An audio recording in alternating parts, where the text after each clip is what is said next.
reciprocate? How much can I be expected to tolerate? 1, 2, 3. So shy, but the plans I made, 1, 2, 3. and you just can't come 2,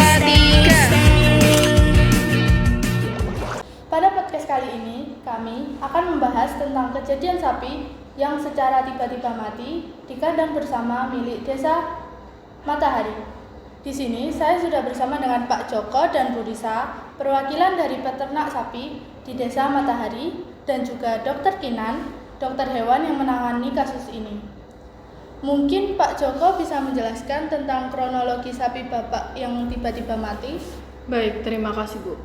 Awalnya sapi saya itu sehat-sehat aja. Saya kasih makan setiap hari, saya rawat dengan baik. Cuman tiba-tiba suatu hari kakinya pincang. Saya pikir cuman kesleo biasa. Tapi ternyata semakin hari kakinya semakin bengkak. Dia nggak mau makan, terus jadi kurus sampai nggak kuat berdiri. Suatu hari saya mau ngasih dia makan ke kandangnya. Cuman dia udah terkapar tak sadarkan diri.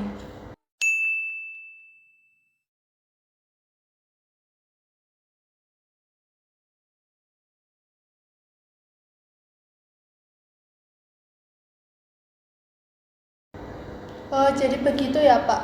Lalu menurut Bu Kinan, kira-kira sapi Pak Joko tadi terkena penyakit apa ya?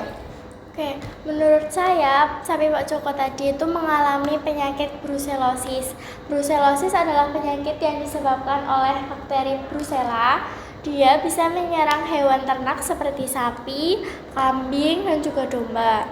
Nah, penyakit ini juga bisa menyebabkan keguguran bagi sapi betina. Terus juga bisa menyebabkan radang sendi yang menyebabkan sapi itu jadi nggak bisa jalan gitu loh, jadi lumpuh, pincang gitu. Dan penyakit ini juga bisa menular ke manusia. Wah, ternyata cukup berbahaya ya Bu, karena bisa menular ke manusia juga. Lalu Bu Risa, kira-kira sapi yang lain kondisinya gimana ya? Jujur saja, kami para peternak cukup mengkhawatirkan kondisi ini karena ada sapi yang pincang, gelisah, dan mengalami gejala lainnya. Nah, kalau misalkan penyakit ini menular ke sapi yang lain, ini akan mengakibatkan kerugian yang cukup besar bagi para peternak. Wah, saya juga bisa merasakan kekhawatiran itu. Lalu menurut Dr. Kinan, kira-kira bagaimana sih cara pencegahan supaya sapi-sapi yang lain tuh tidak ikut terinfeksi? Cara pencegahannya tuh mulai dari kebersihan kandang, itu penting banget. Jadi harus dibersihin, dikasih disinfektan, disemprot gitu. Terus kalau ada sapi yang mati tuh langsung dikubur cepet-cepet. Soalnya takutnya menyebar kan, dia terinfeksi. Terus pemeriksaan darah, sama yang paling penting adalah vaksinasi, itu penting banget. Kalau misal sudah terjadi kasus seperti ini Bu Dokter, apakah sapi-sapi yang lain harus divaksinasi? Tetap perlu dilakukan, soalnya penyakit ini takutnya kan menyebar ke sapi-sapi yang lain. Jadi vaksinasi tetap perlu dilakukan ke sapi-sapi yang lain.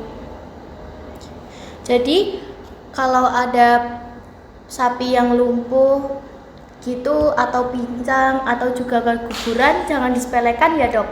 Jangan disepelekan, soalnya sapi yang lumpuh, sapi yang pincang itu tuh termasuk salah satu tanda-tanda kalau dia mengalami brusellosis kan. Jadinya langsung ditangani aja, langsung diperiksakan gitu. Wah, informasinya jadi sangat lengkap. Ternyata brusellosis ini tidak hanya menyebabkan keguguran, tapi juga radang sendi pada kaki gitu. Ya, radang sendi parah yang bisa menyebabkan kematian juga. Oke, terima kasih Pak Joko, Bu Risa, dan Dr. Kinan yang sudah berbagi pengalaman dan pengetahuannya hari ini. Terima kasih, semoga bermanfaat bagi para pendengar dan juga para peternak supaya lebih waspada lagi. Sampai jumpa di podcast berikutnya.